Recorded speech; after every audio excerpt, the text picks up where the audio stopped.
Hello दोस्तों, क्या आप जानते हैं कि इंसानी तारीख का सबसे बड़ा धमाका ना किसी जंग में हुआ, ना किसी एटम बम से, बल्कि ये धमाका कुदरत ने खुद किया था।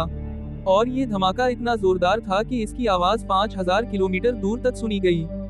ये आवाज इतनी तेज थी कि कई लोगों के कान के पर्दे फट गए।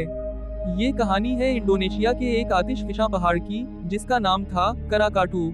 कराकाटू एक छोटा सा आतिशफिशा जजीरा था, जो इंडोनेशिया और समातरा के दरमियान समंदर में वाक़ था। कई सालों तक ये आतिशफिशा खामोश रहा, लेकिन जमीन के अंदर लावा, गैस और दबाव जमा होता रहा। आखिरकार 26 अगस्त 1883 को ये आतिशफिशा फट पड़ा। पहले कुछ छोटे धमाके हुए, लेकिन अगले दिन अगस्त 27 को सुबह 10:02 पर ऐसा जोरदार धमाका हवा की जमीन हिल गई, समंदर में ऊंची सुनामी की लहरें उठें और आसमान में धुआं छा गया। ये धमाका इतना ताकतवर था कि ऑस्ट्रेलिया, इंडिया और अफ्रीका तक इसकी आवाज सुनी गई। समंदर में 30 मीटर तक ऊंची सुनामी की लहरें पैदा हुए, जिन्होंने करीबी इलाकों को तबाह कर दिया। तकरीबन 36,000 लोग मारे गए, बहुत से शहर और गांव मिट गए। राख और धुआं इतना ज्यादा था कि सूरज कई दिनों तक नजर नहीं आया। ये राख आसमान में इतनी बुलंदी तक गई कि पूरी जमीन का दर्जा हरारत कम हो गया। जमीन थोड़ी ठंडी हो गई, फसलें खराब हुए और दुनिया भर में मौसम बदल गया।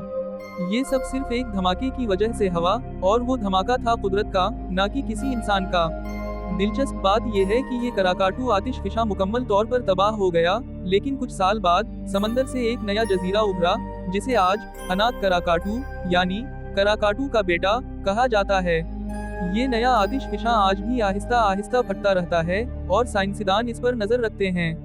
कराकाटू का धमाका न सिर्फ एक कुदरती आफत था, बल्कि ये साइंस के लिए एक वार्निंग भी थी। ये हमें बताता है कि जमीन के अंदर कितनी ताकत छुपी हुई है, और अगर ये ताकत बाहर आ जाए तो पूरी दुनिया को बदल सकती है। तो दोस्तों, कभी कभी हमें लगता है कि इंसान बहुत ताकतवर है, लेकिन कुदरत के सामने हम कुछ भी नहीं। कराकाटू आज भी हमें यही सबक देता है कि जमीन को समझना, इसका ख्याल रखना और इसकी ताकत का एहतराम करना बहुत जरूरी है।